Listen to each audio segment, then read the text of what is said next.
was in Bellarmine actually. I had a dream, and there the dream was that somebody very close to me had brought me into Bellarmine and had taken me in front of Ramakrishna. There that person said that I have guided you, I have taught you, I have done what I could do. Now I feel I won't be here much longer with you.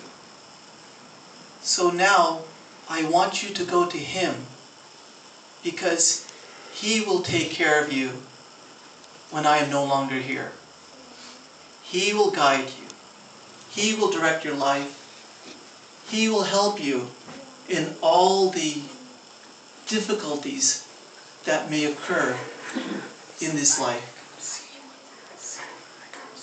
As the person said this, there was just a sort of a gentle pushing. Go to him, go to him, go to him. And as I started to look back to the person who was pushing me and back around, things started to fade. That person started to fade. That environment that was there started to fade. Everything started to fade. And who was there in front of me was this person, Sri Ramakrishna.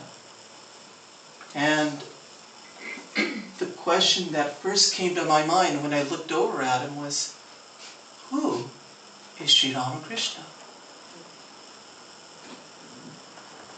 And as Swami Harinamananda had said last week, that it is very difficult to describe or tell who he was. So what I would like to do today, in this first act, is try to present you what the Gospel of Sri Ramakrishna said as to who is Sri Ramakrishna.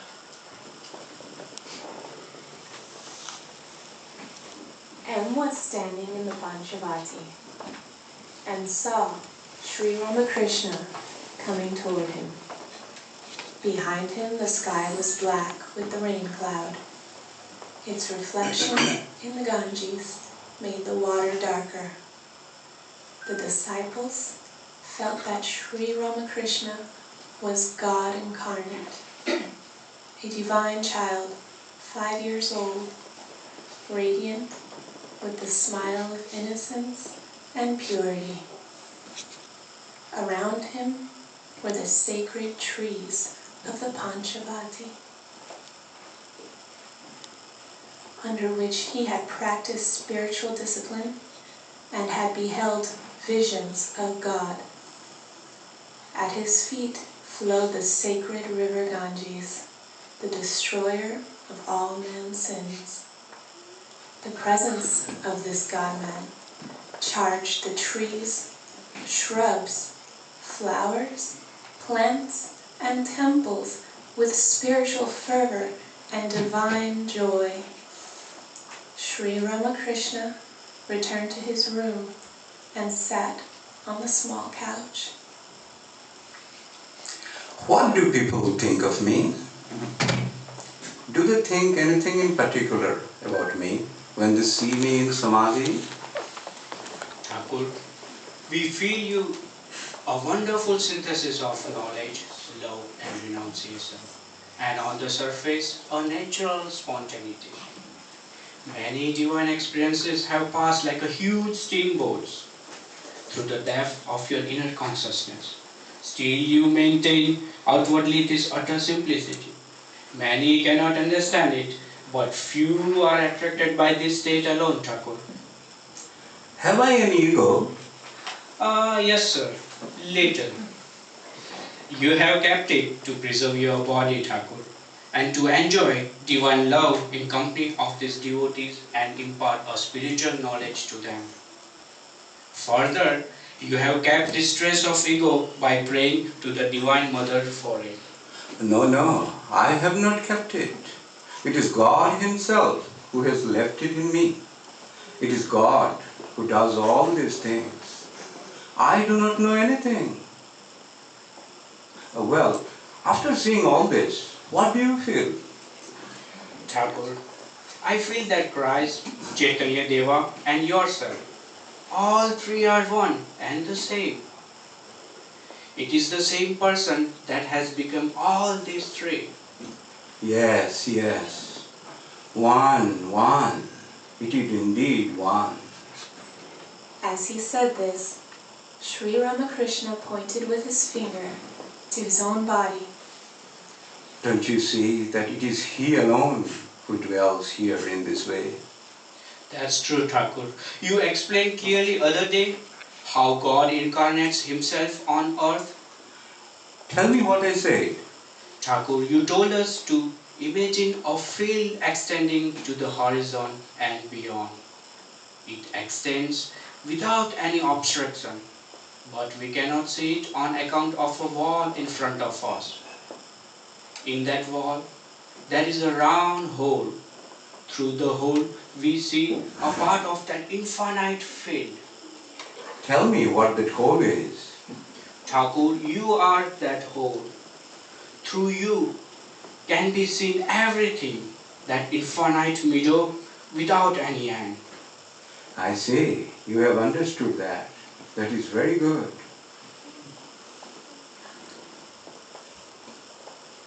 It is indeed difficult to understand that, Thakur. One cannot quite understand how good, perfect Brahman that he is can dwell in that small body.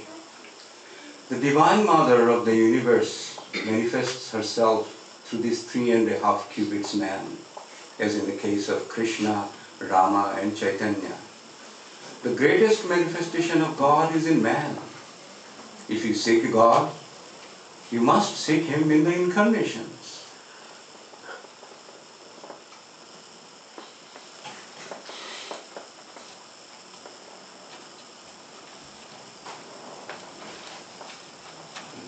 Once I asked Maharaj, Maharaj,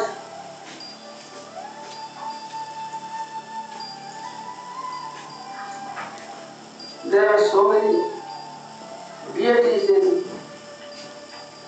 the Hindu religion. Kali, Jagadhatri, Shiva, Krishna, Radha, and so many devotees. And you have given me the holy name of Ramakrishna. He even said the Holy Mother. I asked you about Holy Mother. He said Holy Mother is Sri Ramakrishna. Holy Mother is not different from Sri Ramakrishna. When you repeat Sri Ramakrishna's mantra, the Holy Mother's mantra is automatically repeated. Holy Mother and Sri Ramakrishna are not different. Then I said, what about Kali, Jagadhatri? Are these deities different? But no, they are all in Sri Ramakrishna. You have this faith that Sri Ramakrishna is Sarva Deva Devi Sarupa. He is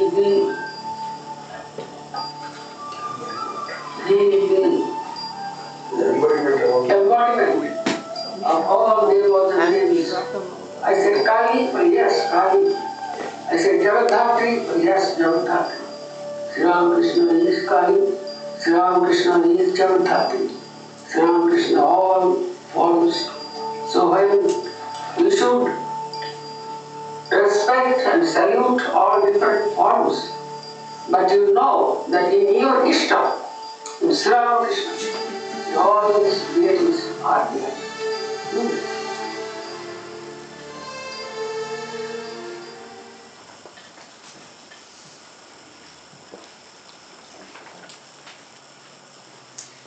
One of Sri Ramakrishna's main teachings was aspiration or intensity for the divine, intense love for the divine. He called it Vyakulata. It's intense aspiration or intense love for God. Once in the gospel, a student asked his teacher, "What kind of intensity do I need to have the vision of God?" And the teacher took the student to a pool of water and dunked his head into the water. Now, as the student was grasping for air, trying to get out, the teacher, after a while, let him go and pulled his head up. He said, "That type of yearning that you were trying to get for oxygen, that is the type of desire and yearning you need for God." It is, one Swami Harinamananda, he used to tell us that it's not the amount of japa or meditation that you do. It's with what intensity you do it with. With what type of love and intensity that you do it with. That will make the difference. He used to also tell us that these techniques that we do, such as japa, such as chanting the mantra, meditation, they're only to create that attitude of divine love. Once you have the attitude of love for the divine, automatically you will go. Nothing else is necessary. So in this next section, we will see from the Gospel an aspect of love for God. Sri Ramakrishna. Sri Ramakrishna arrived at the house of the Brahmin lady, Galat Ma, who was grief-stricken on account of her daughter's death. People were standing there in rows. They were all eager to get a glimpse of Sri Ramakrishna. The Brahmani had a sister. Both of them were widows.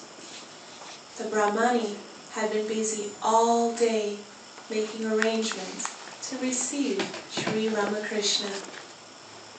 While he was at Nanda Boshe's house, she had been extremely restless, going out of the house every few minutes to see if he was coming. He's here. He's here. Oh, Sri Ramakrishna, thank you for coming.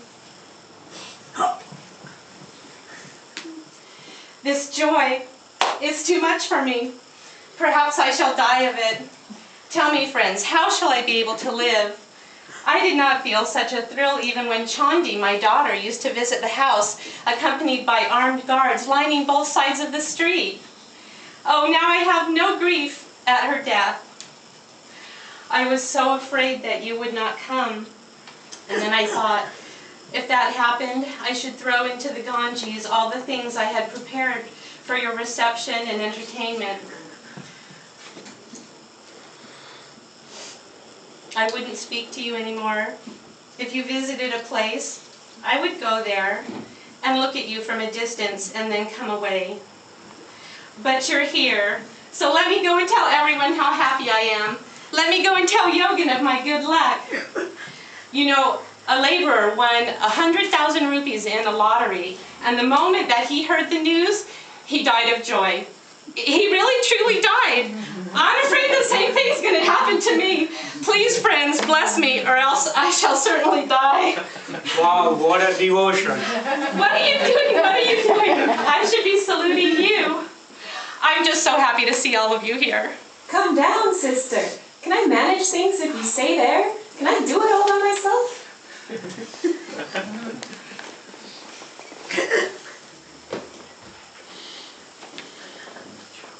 Anne was stroking Sri Ramakrishna's feet. They talked together. Ah, how happy they are. Yes, Thakur. How amazing. Similar things happened with the two women at the time of Jesus. They too were sisters and devoted to Christ, Martha and Mary. Tell me the story. Thakur, Jesus Christ, like you, went to their house with his devotee.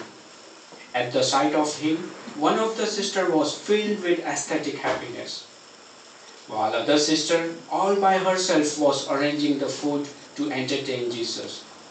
She explained to the master, saying, "Lord, please judge for yourself how wrong my sister is. She is sitting in your room and I am doing all these things by myself." Thakur, at that time Jesus said, "Your sister indeed is blessed. She has developed the only things needed in human life, God, love of God." The whole thing is to love God and taste His sweetness. He is sweetness, and the devotee is its enjoyer. The devotee drinks the sweet bliss of God.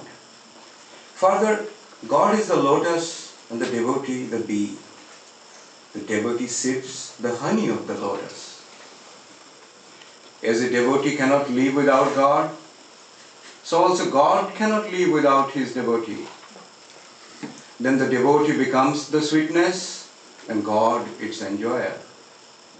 The devotee becomes the lotus and God the bee. It is the Godhead that has become these two in order to enjoy his own bliss. That is the significance of the episode of Radha and Krishna. At the beginning of spiritual life, the devotee should observe such rites as pilgrimage, putting a string of beads around his neck, and so forth. But outward ceremonies gradually drop off as he attains the goal, the vision of God. Then his only activity is the repetition of God's name and contemplation and meditation on Him. As Sri Ramakrishna spoke these words to the devotees, he was overwhelmed with divine fervor. Thakur, wow, Sri Balaram's father is here. Wow.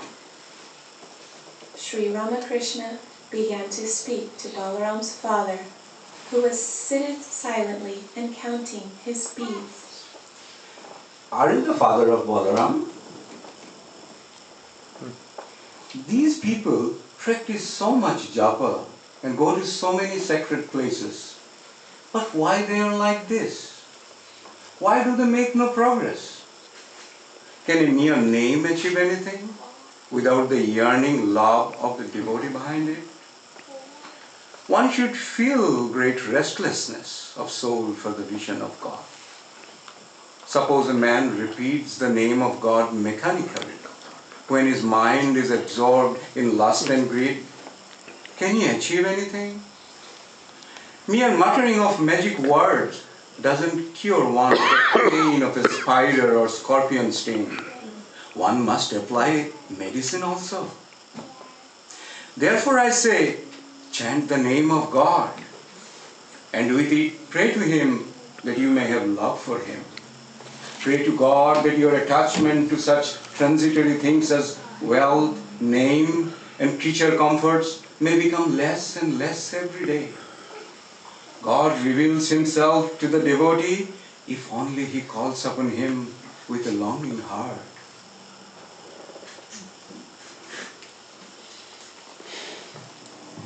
Do you really want to realize Brahman? Do you feel that hunger within you, that thirst within you? Do you ever feel that without God you cannot live? Have you passed a sleepless night because you have not realized God? Look within. If you pass one night, miss 1 hour of sleep, next day you go to the shop and buy sleeping pills. That's how they do. So much conscious about body, so much conscious about comforts. We all want religion, but there is a comfortable religion. Easy going religion you want. How many have this hunger for God? All practices what we do really, call it bhakti yoga, call it jnana yoga, all this is just to create this hunger in us, this thirst, this yearning for God.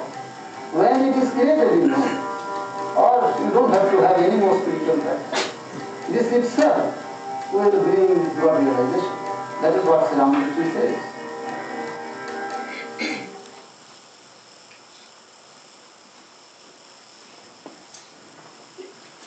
in the next act, you're going to witness what we'd call the changing point, I'd say, in traditional monasticism in India. Traditionally, the monastic role was to go to the Himalayas or to some place of solitude and do your meditation, your japa, your spiritual practices, and be isolated from the rest of the world. Well, in Ramakrishna's life and in the Ramakrishna order, you'll notice that we do a lot of service to people. In India, you'll notice that we have hospitals, schools, and there's the belief that serving God in man. Well, where did this incident arise?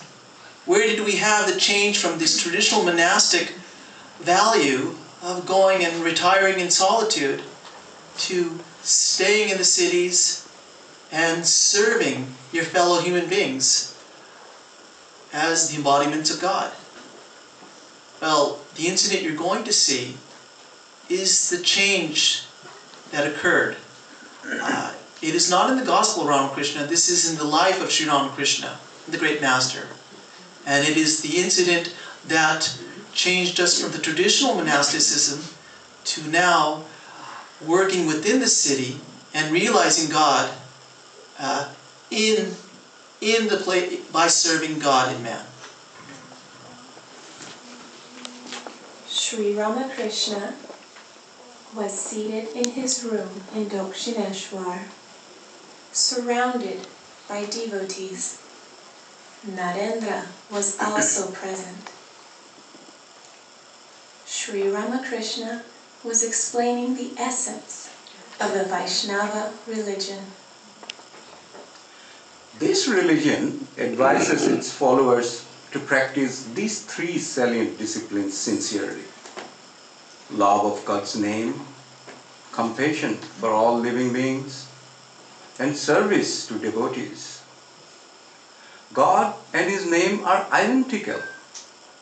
Knowing the name and the possessor of the name of the same, the devotee should always chant His name with love. Knowing God and His devotees, Krishna and the Vaishnavas, to be the same, one should respect, worship, and honor monks and devotees. Understanding that this world belongs to Krishna, one should show compassion for all beings. As he said, compassion for all beings, he suddenly went into samadhi. After a while, he came down to a semi-ecstatic state and said, Compassion for all beings? How foolish to speak of compassion. We, human beings, are as insignificant as worms crawling on the earth. Who are we to show compassion to others? That is absurd. It is not compassion, but service. Service to all. Recognize all His manifestations of God and serve them as such. Everyone heard Sri Ramakrishna's words, but no one, except Narendra, understood their significance. When Sri Ramakrishna came to the normal plane of consciousness, Narendra left the room and was talking to some friends.